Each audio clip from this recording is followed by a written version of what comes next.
I shall answer that better to the commonwealth than you can the getting up of the Negro's belly. The moor is with child by you, Launcelot. It is much that the moor should be more than reason, but if she be less than an honest woman, she is indeed more than I took her for. Jessica replies that she finds Portia more perfect than she can express and compares her to a god or angel.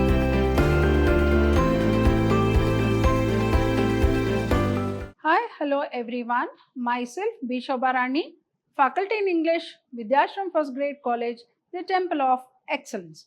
Let us move on to yet another session, that is session 21 for 3rd Sem BCom English students, the play The Merchant of Venice by William Shakespeare. Let us have a recap as to what I explained in my previous session. I explained about Act 3, Scene 4 that takes place in a room in Portia's house in Belmont, and I explained the actual summary of that particular Act 3, Scene 4. So in today's session, I'll be continuing the same act, but Scene 5, that is a garden in Belmont, and I'll be explaining what is the summary of that Act 3, Scene 5 in today's session. So Act 3, Scene 5, that is a garden in Belmont. Enter Launcelot and Jessica. Launcelot was previous servant of Shylock, now the servant of Bassanio. So Launcelot, you can see in the picture, that is Launcelot Gobbo. Launcelot, yes, truly for, look you, the sins of the father are to be paid upon the children. Therefore I promise ye, I fear you, I was always plain with you, and so now I speak my agitation of the matter. Therefore, be of a good cheer, for truly I think you are damned.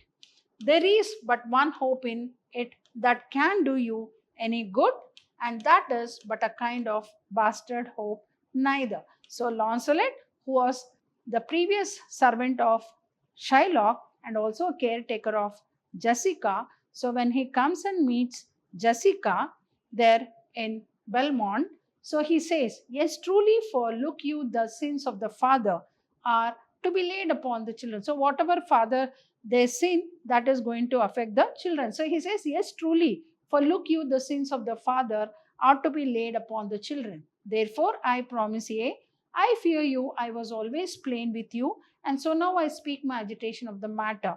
Therefore, be a good cheer, for truly I think you are damned. There is but one hope in it that can do you any good, and that is but a kind of bastard hope neither. Then Jessica. And what hope is that, I pray thee, Launcelot? Marry, you may partly hope that your father got you not, that you are not the Jew's daughter. Jessica. That were a kind of bastard hope. Indeed, so the sins of my mother should be visited upon me. Launcelot. Truly then I fear you are damned both by father and mother. Thus, when I shun Scylla, your father, I fall into Charybdis, your mother, well, you are gone both always. Then Jessica, I shall be saved by my husband, he hath made me a Christian.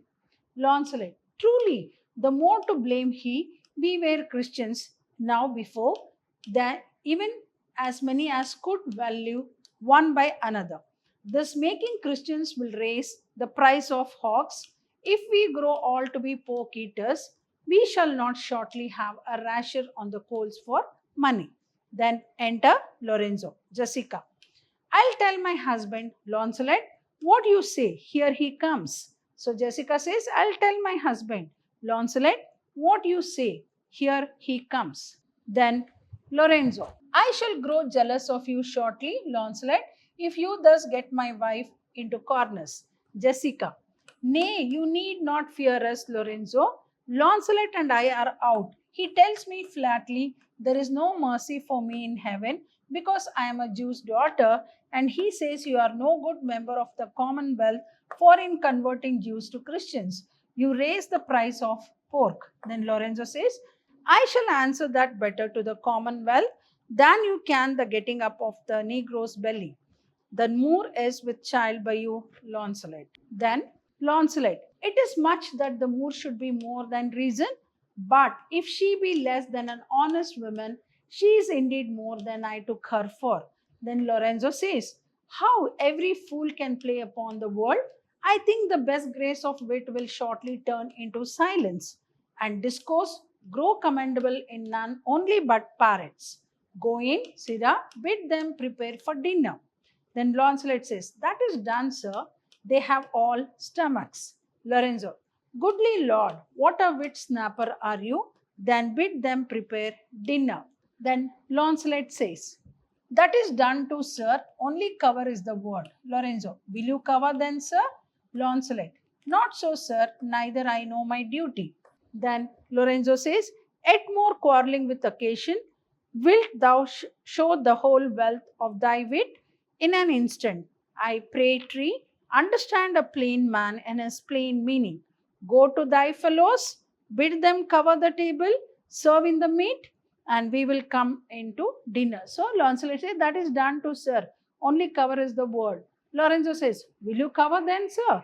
Then Launcelot says, not so, sir, neither I know my duty. Lorenzo, yet more quarreling with occasion, wilt thou show the whole wealth of thy wit in an instant? I pray thee, understand a plain man and his plain meaning. Go to thy fellows, bid them cover the table, serve in the meat, and we will come into dinner, he says. So here you can see Launcelot Gobbo. For the table, sir, it shall be served in. For the meat, sir, it shall be covered. For your coming into dinner, sir, why let it be as humorous and conceit shall govern. Then he exits. Lorenzo, oh dear discretion, how his words are suited. The fool hath planted in his memory an army of good words, and I do know a many fools that stand in better place, garnished like him that thou for a tricksy word defy the matter. How cheerest thou, Jessica? And now, good sweet, say thy opinion. How dost thou like the Lord Bassanio's wife? Then Jessica says, past all expressing, it is very mean. The Lord Bassanio lived an upright life, for having such a blessing in his lady, he finds the joys of heaven here on earth. And if on earth he do not mean it, then in reason he should never come to heaven. Why, if two gods should play some heavenly match, and on the wager lay two earthly women, and Portia one, there must be something else pawned with the other, for the poor rude world hath not her fellow. Then Lorenzo says, even such a husband hast thou of me as she is for a wife. Hope you all have understood Act 3, Scene 5, that is the dialogue that is happening between Launcelot Gobbo, Jessica, and Lorenzo. Now Jessica says, nay, but ask my opinion too of that. Lorenzo, I will Annan first. Let us go to dinner. Jessica says, nay, let me praise you while I have a stomach.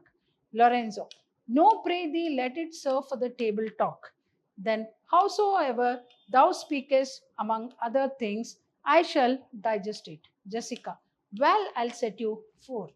Hope you'll have understood the dialogue that happens in Act 3, Scene 5 of The Merchant of Venice by William Shakespeare. Now I'm going to explain the summary. What is that dialogue all about in this Act 3, Scene 5? At Belmont, Launcelot quotes the old saying that the sins of fathers are visited on their children and teases that he is worried that Jessica is damned unless it turns out that Shylock is not actually her father. So Launcelot just make a quote that at Belmont, Launcelot quotes that the old saying that the sins of fathers are visited on their children and teases that he is worried that Jessica is damned unless it turns out that Shylock is not actually her father. So he says, if at all, they say whatever the sins father does, that is going to affect the children, but hope it will not affect you because that Shylock is not actually her father, he says. He jokes it. But Jessica is daughter of Shylock. That is the truth. Jessica retorts that her marriage to Lorenzo will save her. She says, okay, fine, even if my father has committed so much of sins, that will not affect me because I have a very good husband, that is Lorenzo. So Jessica retorts that her marriage to Lorenzo will save her. Lorenzo enters and scolds Launcelot for having gotten a Moorish servant pregnant. So again, so at Belmont, a Lancelot quotes the old saying that the sins of fathers are visited on their children and teases that he is worried that Jessica is damned unless it turns out that Shylock is not actually her father. Jessica retorts that her marriage to Lorenzo will save her. Lorenzo enters and scolds Lancelot for having gotten a Moorish servant pregnant. Lancelot responds with a series of puns, then exits to prepare dinner. Lorenzo asks Jessica what she thinks of Portia. So Lorenzo asks Jessica what she thinks of Portia. Here you can see Lorenzo and Jessica's picture. Jessica replies that she finds Portia more perfect than she can express and compares her to a god or angel. See, that is what she had about. She had high regard for Portia. Jessica had high regard for Portia. So when Lorenzo asks what she thinks of Portia, then Jessica replies that she finds Portia more perfect than she can express. So she's very perfect woman and compares Portia to a god or to an angel. In reply, Lorenzo jokes that he's just as good a husband as Portia is a wife. So just like Portia is a very good wife, Lorenzo says, Jessica, even I am a good husband. Then they head to dinner. Then they go to dinner. That is the dialogue, that is the conversation that happens in Act 3, Scene 5 of Merchant of Venice by William Shakespeare. So in the coming session, I'll be explaining about Act 4. So by today's session, I have completed Act 3. So I'll be moving on to the next act, that is Act 4, Scene 1, that is a court of justice in Venice, which is very, very important scene. So this is like very important from examination point of view because that is the trial scene that happens in the court that is in the courtroom in Venice, the trial scene where Antonio is held responsible for forfeiting, where Antonio is held responsible for not paying the loan amount back and that he has to give a pound of flesh from his body. So that's and how Portia, disguised as a man of law, saves Antonio from the clutches of Shylock. So all that happens here, and this is a very, very important act 4 and scene 1 that takes place in a court of justice that is in Venice, and I'll be explaining about the summary of Act 4, Scene 1. This is very important from examination point of view, where you might get annotations from this particular Act 4 and Scene 1. Hope you all have understood my today's session, that is Act 3, Scene 5, and I'll be moving on in the next session to Act 4, Scene 1, that is a courtroom of justice in Venice, that is the trial scene. Thank you.